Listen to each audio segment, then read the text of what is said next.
Welcome back नाजरीन, एक मरतबा फिर आपको अताए रमज़ान की इस खूबसूरत ट्रांसमिशन में खुशामदीद कहते हैं। और वक्फे से पे जाने से पहले बहुत खूबसूरत खुशबू एहसान में हम मौजूद थे और बड़े ज़बरदस्त कलाम शेयर हुए। और इस प्रोग्राम में नाज़रीन कराम हमारे साथ उलमाए कराम होते हैं और उलमाए कराम से हम गुफ्तगू करते हैं। वो सवालात जो आपके जहन में होते हैं वो हम पूछते हैं और रोज़ाना के मौज़ूआत है। कल से हम नाज़रीन कराम मुसलसल इस प्रोग्राम में गुफ्तगू कर रहे हैं साइंस और कुरान पर। नाज़रीन कराम, मौजू तो ये दिया गया था साइंस और कुरान, लेकिन मैं कहता हूँ कुरान और साइंस, क्योंकि कुरान पहले है साइंस बाद में।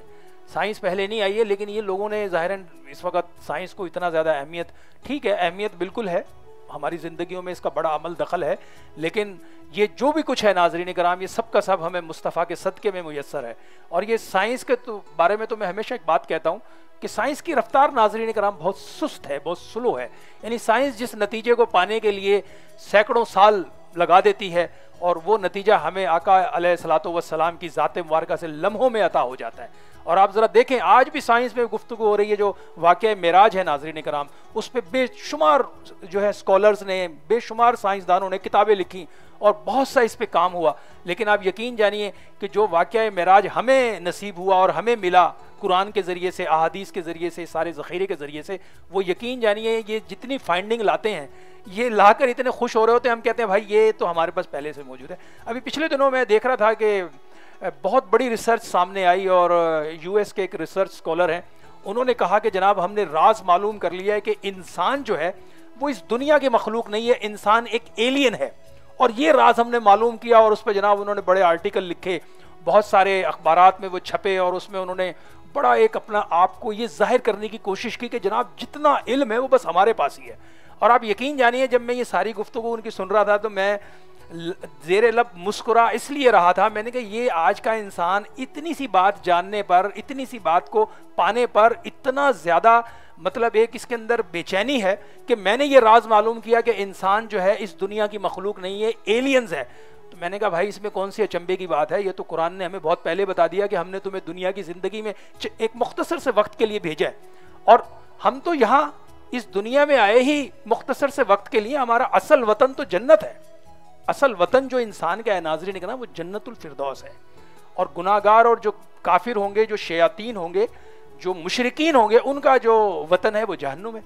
तो बुनियादी तौर पर ये जो मालूमात आज मगरिब शेयर कर रहा है और जिस तरीके से इसके ऊपर वो अपनी हैरतों का इजहार कर रहा है, ये उसका मामला ये है कि वो कुरान और सुन्नत उसने अभी तक प्रॉपर पूरी उसकी वो दस्तरस में आए नहीं है। अगर आते हैं तो फिर यकीनी तौर पर उसकी ये हैरत ना होती, क्योंकि जितनी अभी इजादात हम देख रहे हैं जिस पे हम अभी गुफ्तगू भी करेंगे, और ये सारी चीज़ें जो है ये हमें नबी पाक सल्लल्लाहु अलैहि वसल्लम की सुन्नतों के अंदर भी हम तक पहुँची है, और जो आपने हम तक अहादीस और दीगर जो हमारे पास ज़राए हैं सहाबा इकराम और फिर ताबईन, तबा ताबीन, औलिया इकराम के ज़रिए से ये सारी चीज़ें हम तक पहुँच रही हैं। और आज के हमारे इस प्रोग्राम में हमारे साथ मौजूद हैं जनाब अल्लामा अकरम अख्तरुल कादरी साहब, आज हमारी इस बज़्म में शामिल है, आपको खुशामदीद कहते हैं।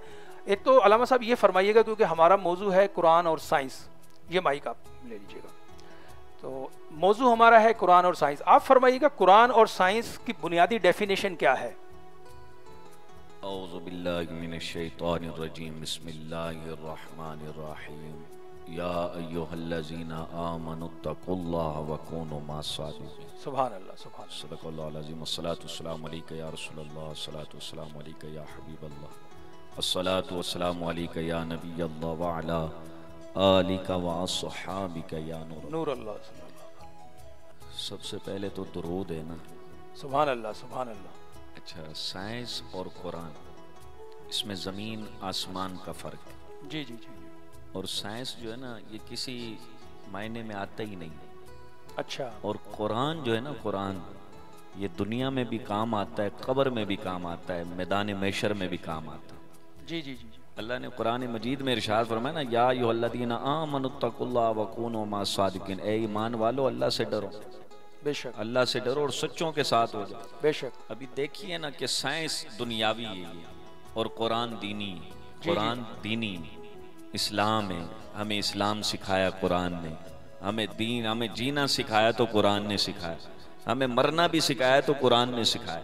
अब देखें ना, बच्चा जब स्कूल के लिए बाहर निकलता है तो ये साइंस की किताबें, दुनिया की किताबें बैग पीछे लटका कर पीछे पीठ के पीछे लगा के जाता है। लेकिन जब बच्चा कुरान पढ़ने जाता है ना तो कुरान को सीने से लगा के जाता है। बेशक बेशक सीने से लगा के जाता है। यही सिर्फ हम अगर इसी को समझ लें कि दुनिया की किताबें कहती हैं, साइंस हमें कहता है कि दुनिया में काम आऊंगा, बस दुनिया में मुझे जिस तरह तुम पीछे लेके चलते हो ना, तुम जब मरोगे तो ये पीछे ही रह जाएगा।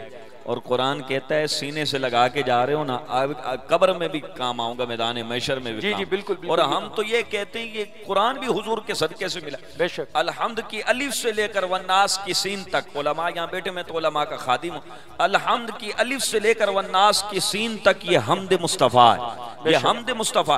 और देखें हुजूर की जो शान है, कुरान की जो शान, ये अल्लाह देने वाला है। रब ने खुद फरमाया ना, जिब्रील आदम भी नहीं होते, मूसा कलीमुल्लाह भी नहीं होते, इब्राहिम खलीलुल्लाह भी नहीं होते। ये साइंस तो दूर की बात है, नबियों की बात रब कर रहा है कि जिब्रील ये तमाम नबी ना होते, तमाम रसूल ना होते, कायनात का जर्रा जर्रा ना होता, जिब्रील तू भी ना होता, मिकाईल तू भी ना होता, इसराफील तू भी ना होता, इजराइल तू भी ना होता। फरमाया लौला कलम अज़हर तुरबिया, ए प्यारे जिब्रील अगर मेरे मुस्तफ़ा की जात ना होती, मैं अपना रब होना जाहिर ही ना फरमाता। माशाल्लाह माशाल्लाह। ये तो देखें ना अल्लामा साहब, बिल्कुल आप सही फरमा रहे हैं। ये तो हमारा सबका ईमान है इस बात पे कि ये कायनात सजी ही रसूल अकरम के सदके में है। मेरा सवाल ये नहीं है, मेरा आपसे सवाल ये है कि साइंस जो हमारा सब्जेक्ट है इस प्रोग्राम का, कुरान और साइंस, ऐसा मुमकिन ही नहीं है कि जितनी फाइंडिंग्स अब तक इंसानियत में साइंसदान जितनी भी लेकर आए सब कुरान से है। ऐसा नहीं है माज़अल्लाह के साइंस कोई कुरान के एंटी कोई चीज है। नहीं, साइंस कुरान लाया है, बिल्कुल मैं आपको बताऊं बिल्कुल उस तरीके पे। हाँ, लेकिन हमारा ताल्लुक कुरान से, हमारा ताल्लुक जो है ना कुरान से, कुरान के लफ्जों से, बिल्कुल ये लाए।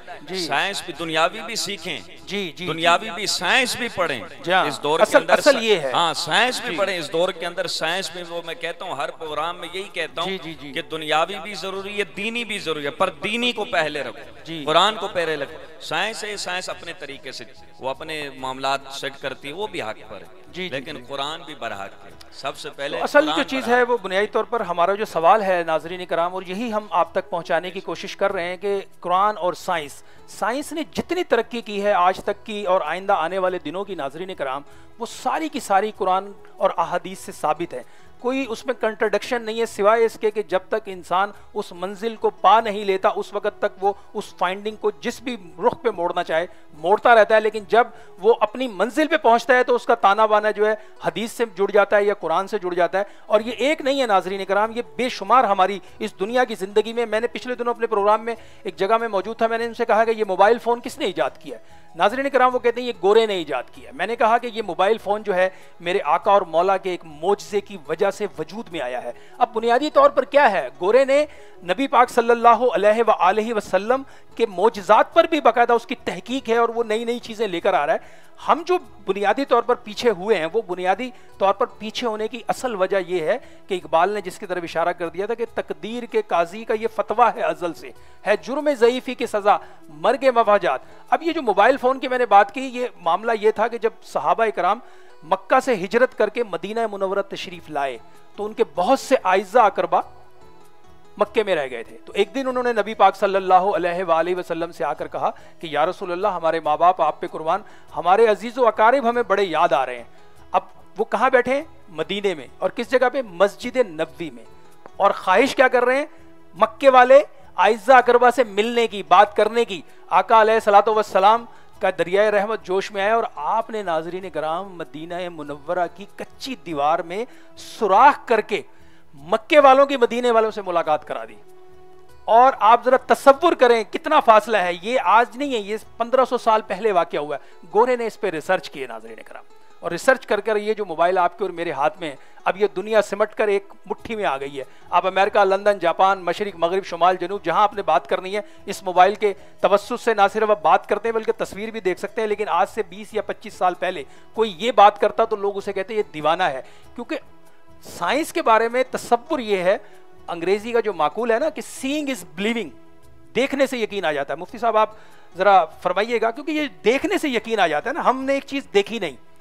मोजज़ा ये है कि जो आपकी अकल से ऊपर कोई चीज हो, आपकी अकल जिसे तस्लीम ना करती हो लेकिन मोजज़े की शक्ल में आप उसे मानने पर मजबूर हो जाते हैं। इसी तरह जो नबी पाक सल्लल्लाहु अलैहि वसल्लम के मोजज़ात हैं जिस पर इस वक्त रिसर्च हो रही है और बेतहाशा काम हो रहा है इस वक्त। अब बुनियादी तौर पर हम मुसलमान तो जाहिर सी बात है हमने बहुत ज़्यादा जुर्म ज़ईफ़ी पाई और हम 150 साल तो हमारे तबाह बर्बाद हो गए, ख़ासकर ये वाले 1857 की जंग की आज़ादी के बाद से अब तक मुसलमान मुसलसल कटता जा रहा है, पिसता जा रहा है, पस्तियों में जा रहा है। इसके बरक्स हम देखें कि यूरोप ने यूनिवर्सिटीज़ के अंदर काम किया, इल्म और फ़न के ऊपर वो बहुत ऊपर तक गए, और अब यही वजह है ये जितनी इजादात आ रही हैं ये सारी साइंस की इजाद है, लेकिन गोरा आखिर में जाके कहता ज़रूर है कि ये मैंने कुरान की फ़लाँ चीज़ से इसको हासिल किया, मुसलमानों के नबी के फ़लाँ मोज़े से मैंने ये चीज़ हासिल की।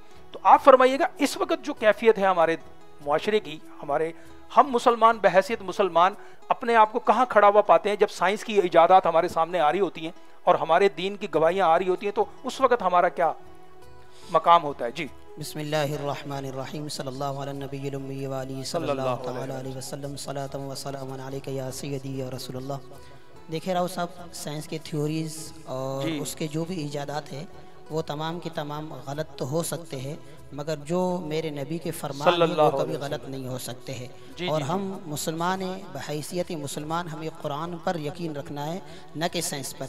अगर खुदा न ख्वास्ता, अब तक तो ऐसा नहीं हुआ, अगर खुदा न ख्वास्ता कभी ऐसा भी हो जाए कि साइंस कोई ऐसी थ्योरी पेश कर दे जो कुरान और हदीस के ख़िलाफ़ हो, तो हमें उस थ्योरी को मानने के बजाय कुरान और हदीस को मानने की ज़रूरत है। पहली शर्त ही वो है, तो आप तो मुसलमान ही नहीं रहेंगे अगर आप कुरान और सुन्नत के खिलाफ चले जाएंगे। बिल्कुल, कुरान के किसी लफ्ज़ के आप इनकार होते हैं तो आप तो वैसे ही फारिग हो जाते हैं। बिल्कुल।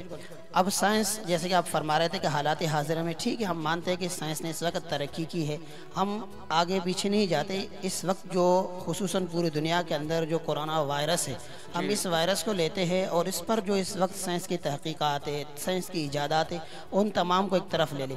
और एक सहाबा इकराम रिदवानुल्लाह ताला अलैहिम अजमईन का ज़माना था, उस ज़माने में भी मुसीबतें आई।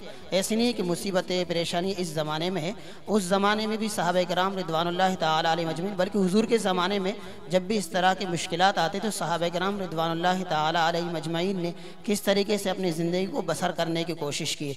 यहाँ पर मैं हदीस मुबारका से, बुखारी शरीफ की हदीस से एक मिसाल देकर गुफ्तगू को आगे बढ़ाऊँगा। हज़रत उमर फ़ारूक रदी अल्लाह ताला अन्हु के ज़माने में जब लोग मुश्किलात में पड़ गए बारिश न होने की वजह से, तो सब ने जो है हज़रत उमर फ़ारूक रदी अल्लाह ताला अन्हु से अर्ज़ की कि हुजूर बारिश नहीं हो रही, क्या करें। हज़रत सैयदना उमर फ़ारूक रदी अल्लाह ताला अन्हु ने हज़रत अब्बास रदी अल्लाह ताला अन्हु, जो हुजूर के चचा है, उन्हें लेकर मदीना तैयबा से बाहर चले गए और वहाँ जाकर उन्होंने अल्लाह ताला से बारिश के लिए हज़रत अब्बास रदी अल्लाह ताला अन्हु के वसीले से दुआ मांगनी शुरू कर दी। और फिर हुआ ये, फरमाते कि जैसे उन्होंने दुआ की तो बारिश भी हुई। और यहाँ पर मैं ये अर्ज़ करता चलूँ, कोई ये ना कहे कि हज़रत उमर फ़ारूक रदी अल्लाह ताला अन्हु ने रोज़े रसूल मस्जिद नबवी को छोड़कर मैदान में चले गए, बल्कि वो हमें ये सबक देना चाह रहे थे कि हुजूर के सदक़े से जो मांगोगे वो तो मिलेगा ही मिलेगा, बल्कि आले नबी के सदक़े से मांगोगे तो वो भी मिलेगा। और ये भी बता दिया कि वसीला और किसी ज़रिए से दुआ मांगना ये हुजूर तक महदूद नहीं, बल्कि इसके बाद भी अगर आप इस तरह का मामला पेश आ जाए, जब भी किसी मुसीबत में मुश्किल में फंस जाओ, तो उस वक्त अगर तुम दुआ करना चाहोगे तो इंशाअल्लाह रब ताला तुम्हारी दुआ को कबूल फरमा लेगा। और आज अगर हम देखते हैं हुकूमत पाकिस्तान हो या जो भी है, बहरहाल हम पाकिस्तान की बात कर रहे हैं, अब माशाल्लाह से आप भी गुफ्तगू फरमा रहे थे कि हुकूमत पाकिस्तान ने क्या किया कि उन्होंने मसाजिद को बंद करना शुरू कर दिया। जहाँ इज्तिमा थे, वहाँ जहाँ लोग दुआ कर रहे थे उन पर पाबंदी लगा दी।